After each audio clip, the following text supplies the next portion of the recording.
প্রবাসের সময় আপনাদের সঙ্গে আছি আমি মনিরুল ইসলাম। শুরুতেই প্রবাসের খবর।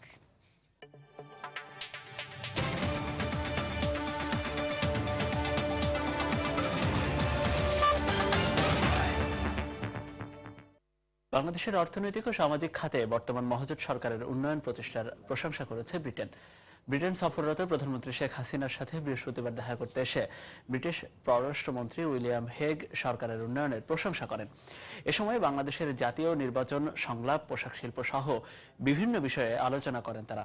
আমাদের লন্ডন প্রতিনিধি শোয়েব কবিরের পাঠানো তথ্য ও ছবি নিয়ে ডেস্ক রিপোর্ট। বাংলাদেশের আর্থসামাজিক উন্নয়ন, বিশেষ করে শিক্ষা, স্বাস্থ্য এবং নারীর ক্ষমতায়নে বাংলাদেশ যে অগ্রগতি অর্জন করেছে তা উন্নয়নশীল দেশগুলির প্রেক্ষাপট বিবেচনায় অসাধারণ বলে উল্লেখ করেন ব্রিটিশ পররাষ্ট্রমন্ত্রী উইলিয়াম হেগ। একই সঙ্গে জলবায়ু পরিবর্তন ইস্যুতে প্রধানমন্ত্রী শেখ হাসিনার নেতৃত্বেরও প্রশংসা করেন তিনি। বৃহস্পতিবার লন্ডনে বাংলাদেশের প্রধানমন্ত্রী শেখ হাসিনার সঙ্গে ৪৫ মিনিটের বৈঠকে ব্রিটিশ পররাষ্ট্রমন্ত্রী বাংলাদেশের আগামী সাধারণ নির্বাচনের বিষয়ে জানতে চাইলে প্রধানমন্ত্রী জানান, রাজনীতিকে জাতীয় সংসদ কেন্দ্রিক করতে সম্ভাব্য সব চেষ্টাই করছে তার সরকার। এ সময় ব্রিটিশ পররাষ্ট্রমন্ত্রী বাংলাদেশের গণতান্ত্রিক অগ্রযাত্রায় ব্রিটেনের সহায়তা অব্যাহত থাকবে বলে আশ্বাস দেন। আলোচনায় বাংলাদেশের উন্নয়ন সহযোগী হিসেবে ব্রিটেন তাদের সহযোগিতা অব্যাহত রাখবে বলে আশা প্রকাশ করেন প্রধানমন্ত্রী। সময় সংবাদ, লন্ডন। থাইল্যান্ডের জলসীমায় ডুবে যাওয়া বাংলাদেশি জাহাজ এমভি হোপের 2 নাবিকের লাশ উদ্ধার ও আরও 3 নাবিককে জীবিত উদ্ধার করেছে থাই নৌবাহিনী। এছাড়া 2 দিন ধরে নিখোঁজ থাকা ফিশিং বোট পাইলিনের খোঁজও পাওয়া গেছে বলে দাবি করেছে ট্রলারটির মালিক। নিখোঁজ জাহাজ এমভি হোপের মুখপাত্র ক্যাপ্টেন মহিউদ্দিন আব্দুল কাদের জানিয়েছেন, 15 ঘন্টা বন্ধ থাকার পর গতকাল সকাল থেকে থাই রয়্যাল নেভির জাহাজ ও হেলিকপ্টার দিয়ে উদ্ধার অভিযান শুরু করে। উদ্ধার কাজ চলাকালীন ঘটনাস্থল থেকে প্রায় 70 কিলোমিটার দূর থেকে দুপুরে নাবিক মুশফিকুর রহমানকে উদ্ধার করা হয়। পরে সন্ধ্যায় সেকেন্ড অফিসার মোবারক হোসেন মিঠু এবং নাবিক রায়েক ফায়রুজকে উদ্ধার করে ফুকেটের একটি হাসপাতালে ভর্তি করা হয়। তবে যে 2টি লাশ উদ্ধার করা হয়েছে তাদের পরিচয় নিশ্চিত করতে পারেনি থাই নেভি। অপরদিকে ফিশিং বোট পাইলিনের মালিক খন্দকার হেদায়েত হোসেন জানান, গতকাল বিকেলে তিনি বোটের ক্যাপ্টেন কৃপায়ন চাকমার সাথে যোগাযোগ করতে সক্ষম হন। ক্যাপ্টেন তাকে জানায় পাইলিনের সবাই সুস্থ আছেন এবং আগামী 5 দিনের মধ্যে ফিশিং বোটটি চট্টগ্রাম বন্দরে আসবে বলে নিশ্চিত করেছেন তিনি।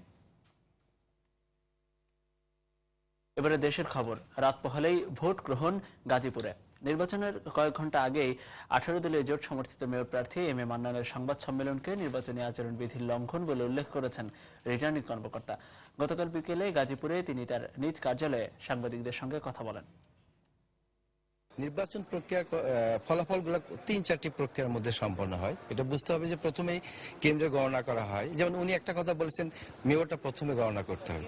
এটা একটা ডিরেকশন নির্বাচনী প্রিজাইডিং অফিসারকে, যিনি এই কাজটি করেন, আইন বিধি মেনেই করেন, তাকে এই ধরনের ডিরেকশন দেওয়াটা বিধিসম্মত নয়। কিন্তু উনি আগের যে ওনাকে আমি যে একটা চিঠি দিয়ে নোটিশ দিয়ে জানিয়েছি যে এখানে সারাদিন থাকবেন, আপনি সবসময় পর্যবেক্ষণ করবেন, সেটি কথা উনি বলতেছেন না। উনি যেটা বলছেন সেটি সঠিক নয়। আমার প্রিজাইডিং অফিসার কি করবেন না করবেন সেটি কারো ডিরেকশন দেওয়ার অধিকার রাখেন না কেউ। এটা সঠিক নয়, বিধিসম্মতও নয়। পূর্ণভাবে নির্বাচনী আচরণবিধির লঙ্ঘন হয়ে গেছে। এদিকে নির্বাচন কমিশন গাজীপুরে আওয়ামী লীগ সমর্থিত প্রার্থীর পক্ষে কাজ করছে বলে অভিযোগ করেছে বিএনপি। গতকাল সকালে জাতীয় প্রেস ক্লাবে এক অনুষ্ঠানে বক্তব্য রাখেন দলের স্থায়ী কমিটির সদস্য ব্যারিস্টার মওদুদ আহমদ। এই যে নির্বাচন কমিশন এবং বর্তমান সরকার জোট সাজসে তারা এখন চেষ্টা করছে সরকারের সমর্থিত প্রার্থীকে গাজীপুরে জয়যুক্ত করতে। এই গাজীপুরের নির্বাচনের মাধ্যমে এই সরকার প্রমাণ করে দিচ্ছেন জাতীয় সংসদের নির্বাচন তো এই সরকারের অধীনে সুষ্ঠু এবং নিরপেক্ষ হতে পারে না।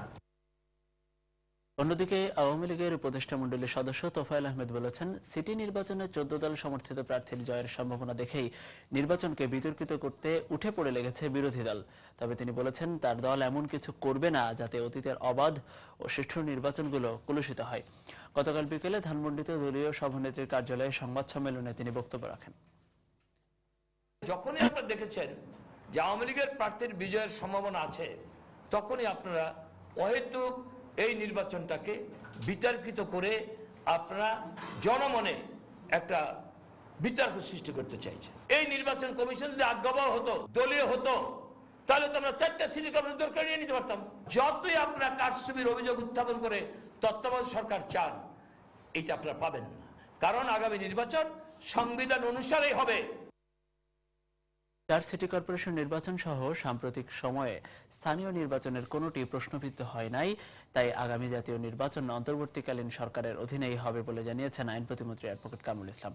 গতকাল বিকেলে কেরানীগঞ্জের হযরতপুরে এক অনুষ্ঠানে আইন প্রতিমন্ত্রী আরো বলেছেন, বিশ্বের গণতান্ত্রিক দেশে যে নিয়মেই ভোট হয় এখানেও সেই নিয়মেই জাতীয় নির্বাচন হবে।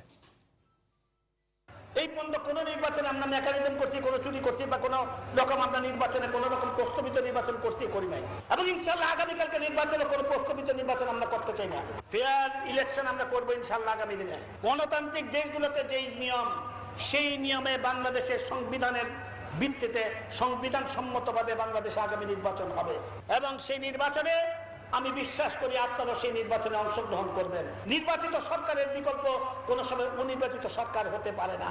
শেখ হাসিনা প্রমাণ করেছে শেখ হাসিনার সরকারের অধীনে কোন নির্বাচন প্রশ্নবিদ্ধ হয় না। এদিকে চার সিটি নির্বাচনের মতোই গাজীপুরেও ভোট গ্রহণের দিনেই গণনা ও বেসরকারি ফলাফল ঘোষণা করা হবে বলে জানিয়েছেন নির্বাচন কমিশন সচিব। আর এই নিয়ে বিরোধী দলের নেতারা যে অভিযোগ তুলেছেন তা বিভ্রান্তিকর ও গুজব বলে অভিহিত করেছেন তিনি। গতকাল বিকেলে নির্বাচন কমিশন সচিবালয়ে সাংবাদিকদের সঙ্গেই তিনি কথা বলেন। রিটার্নিং অফিসার যে বিজ্ঞপ্তিটি জারি করছে সেটি বিধি মোতাবেক জারি করেছেন। সুতরাং বেসরকারি ফলাফল কেন্দ্রে এবং রিটার্নিং অফিসারের কাছে ওই দিনই পাওয়া যাবে। সরকারি ফলাফল অন্য সিটি কর্পোরেশনের মতো এবারেও 7 তারিখে তিনি যে সময় দিয়ে নোটিফিকেশন জারি করেছেন তখন তিনি সেটি কনসলিডেট করে দিবেন। এখানে কোনো বিভ্রান্তির অবকাশ নেই। এ ধরনের গুজব থেকে তাদেরকে নিবৃত্ত থাকার জন্য আমরা তাদেরকে অনুরোধ জানাই, কারণ যে কোনো গুজবই ভোটারদের, প্রার্থীদের এবং নির্বাচন পরিচালনার জন্য সার্বিক পরিস্থিতির জন্য কল্যাণকর নয়। প্রধানমন্ত্রী জ্বালানি উপদেষ্টার আশ্বাসে ধর্মঘট তুলে নিয়েছে সিএনজি স্টেশন মালিকরা। গতকাল রাজধানীর পেট্রোবাংলা কার্যালয়ে জ্বালানি উপদেষ্টার সঙ্গে রুদ্ধদ্বার বৈঠকের পর তারা এই ধর্মঘট প্রত্যাহারের কথা জানান। এর আগে ভ্রাম্যমাণ আদালতের অভিযুক্ত ম্যাজিস্ট্রেটকে প্রত্যাহার করা হয়েছে। সারা বাংলাদেশে যে ধর্মঘট পালিত হচ্ছে সেটা আমরা প্রত্যাহার করলাম সমিতিগতভাবে, এবং সমস্ত মালিকদেরকে, বাংলাদেশের সকল মালিকদেরকে আমি আহ্বান জানাচ্ছি, এটি একটি চলমান প্রক্রিয়া। আপাতত আমাদের যেই সমস্যাগুলি আছে কিছু আমাদের আদায় হলো, বাকিগুলিও পর্যায়ক্রমে ইনশাল্লাহ আমাদের আদায় হবে। আমরা সবাই ধর্মঘট থেকে ফিরে স্বাভাবিক আমাদের ব্যবসা বাণিজ্য কার্যক্রমে ফিরে যাই। দর্শক, এই ছিল সময় সংবাদে। যে কোনো জায়গা থেকে যে কোনো খবর পেতে ভিজিট করুন সময়নিউজ.tv আর সঙ্গে থাকুন সময়ের।